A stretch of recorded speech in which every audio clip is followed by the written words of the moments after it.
आप ये ज्योति जी हैं और ये उनके हस्बैंड धर्मराज जी हैं, धर्मराज मौर्य जी। और इन्होंने क्या है, इस गांव में ये जैविक खेती चूँकि करते हैं, तो जैविक खेती में जो जैविक चीज़ें जैसे जैविक खाद जो है वो ये कहीं बाहर से नहीं परचेज करते हैं, ये खुद अपना बनाते हैं। क्योंकि अगर बाहर से परचेज कोई भी किसान जब लेता है तो उसको ज़्यादा कॉस्टली, ज़्यादा महंगा पड़ता है। तो ये अपनी जो है जैसे वर्मी कंपोस्ट है तो ये अपना खुद बनाते हैं। तो आइए धर्मराज जी से बात करते हैं। धर्मराज जी, आप बताइए ये कैसे आपने ये वर्मी कंपोस्ट आप कैसे बनाते हैं? जरा ये आपने अपना यूनिट भी बना रखी है, क्योंकि ये आप घर का जो भी सामान रहता है, घर का जो आपकी गोबर है, सड़ी गोबर की खाद को आप इसमें इस्तेमाल करके जो केचुआ डालते हैं और इसके बाद में आप इसको तैयार करते हैं। ज्योति, तो आप कहाँ तक मदद कर रही हैं, आप इसको भी बताइए। जी, ये हमारा वर्मी कंपोस्ट का गड्ढा है जिसको हमने बना रखा है, और इसमें जो हमारी पशुएं हैं, भैंस वगैरह, इनका गोबर जो है पहले बाहर निकाल के मतलब कुछ दिन तक ठंडा कर लेते हैं। कितने दिन तक ठंडा करती हैं? लगभग 15 दिन। ठंडा करने के बाद जो है उसको वर्मी कंपोस्ट के गड्ढे में डाल दिया जाता है। फिर इसमें जो है केचुओं को डाल दिया जाता है।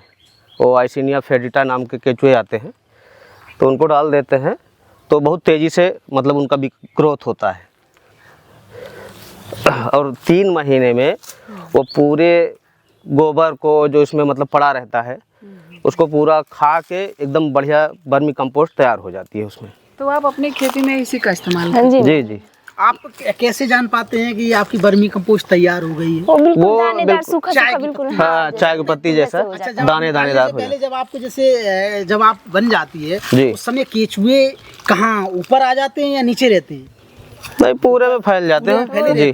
तो जब आपको जैसे अपने खेत में प्रयोग करना रहता है उसके पहले आप उसको छानते हैं। हाँ, वो 0.2 mm की जी। हाँ, जो ताजा गोबर होता है उसको मतलब बाद में एक्साइड कर देते हैं। जो पूरी तरीके से अच्छे से नहीं हो पाया है तो वो बाहर हो जाता है और केचुआ भी आपके निकल जाते हैं। बनी हुई अच्छी वर्मी कंपोस्ट वो आपकी छन के। अब आप ये बताइए, खेती लगभग आपके पास कितनी है?